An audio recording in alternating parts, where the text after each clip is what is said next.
Okay, ready, Mr. Sean?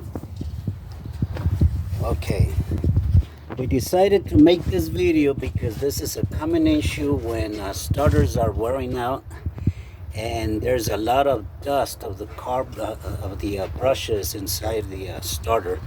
So you try to crank it, nothing happens. So you actually find out where the starter is and hit it. Well, normally you hit it with a hammer.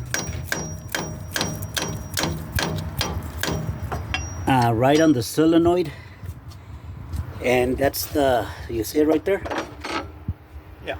Okay, well, just bang on it, don't overdo it, don't dent it, because then you'll be in a worse problem than you were. Okay, so just tap it a little. What that'll do, it'll let the all that dust fall out of the place that it's affecting. Yeah. And that's about it.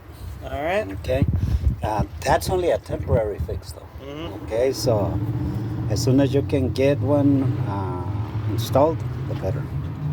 Don't be like me. Only I can be like that. Yeah, I know. All right.